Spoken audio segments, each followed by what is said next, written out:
So yesterday's action at the 2026 PDC World Darts Championship had an afternoon session and an evening session to sort of go through the results, recap the action and sort of talk about both the afternoon and the evening session.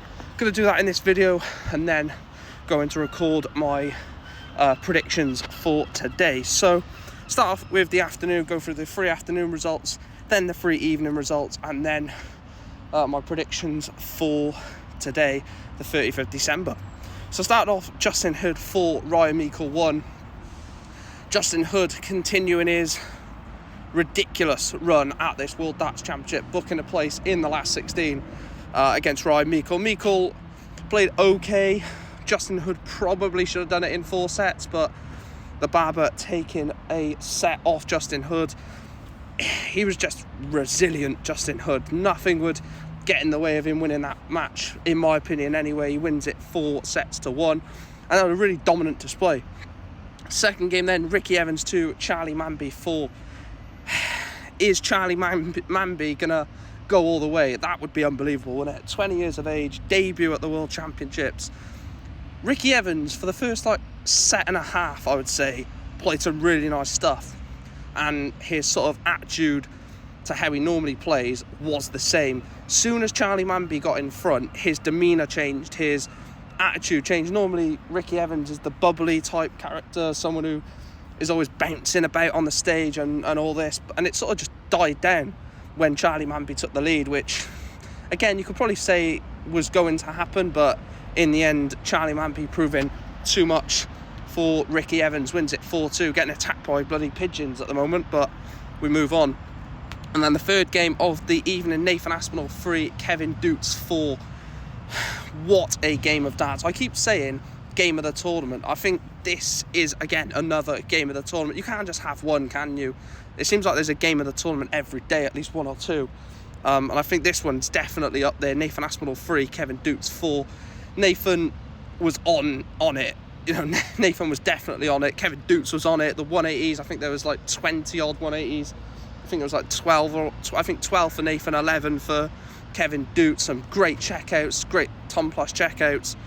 And it was just an overall high quality game that Kevin Doots found a way and win. Obviously, he won his last game, didn't he? Against David Meunier. That was an important win. He was the favourite. He had to go into that and he had to beat David Meunier, and he did, and he followed that up with a win against Nathan Aspinall where he probably didn't deserve to win or wasn't a favourite to win.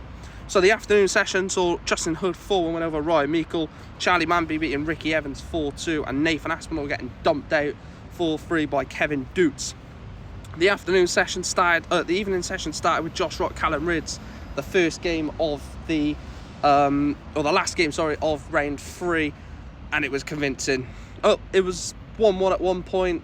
Josh Rock took the opening set, Callum Rydz equalised, and then Josh Rock, I think 107, 115 and 97 average in the next 3 sets. You cannot defend against that. You cannot play against that when someone is averaging 115 in a set. It's ridiculous, isn't it? And Josh Rock did that to Callum Rydz. Callum played really well. That you can't argue with how well Callum Rydz actually played. It was a really solid performance from Rydz, but Josh Rock just blew him apart. James Hurrell 0, Ryan Searle 4. Ryan Searle hasn't dropped a set in this World Championship yet. He won his first 2 games 3-0. He beat Martin Chin the 4-0. He's beat James Hurrell 4-0. Ryan Searle, is he a dark horse? He's into the last 16. He's into the quarterfinals, sorry, not the last 16. He's into the quarterfinals. This is the first last 16 tie. And he doesn't look like stopping. It don't look like someone's going to beat him. Maybe when he comes up against Luke Littler, that may be a different story. But again, another convincing win. James Hurrell, I wouldn't actually say he played bad, but Ryan Searle was just on it, wasn't he? A 4-0 win. And then the last game of the evening, Luke Littler 4, Rob Cross 2. Cross took the second set. Obviously, Littler took the first. Relative ease. Rob Cross equalised.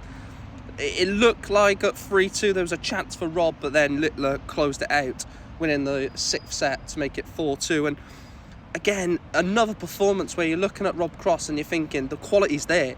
It's not a lack of quality, it's a lack of composure, and it's a lack of big game mentality, in my opinion. I don't think Rob Cross will look at that performance and say, I played bad. I think he'll look at that and say, I just need to be consistent, because the reason why I'm losing these matches is because of the consistency. Yeah, he beat Damon Etta 4-0, and alright, granted, that was an unreal performance from Rob Cross, but then he goes and has an inconsistent one against Littler. Again, it's Luke Littler, so people won't shadow as much sort of doubt over the performance as if it was someone else. So Josh Rock, last person into the last 16, 4-1 win over Callan Ridge. Ryan Searle battered James Hurrell to reach the last 8, and Littler is through to the quarterfinals with a 4-2 win over Rob Cross. Let me know your thoughts down below on the day's action. Day 16. I don't even know what day is what at the moment with the darts, but let me know your thoughts on that. I'm going to get my predictions out for today in a few moments, so make sure you smash a like on the video for that, and I'll speak to you in the next video in a few moments. Thanks for watching.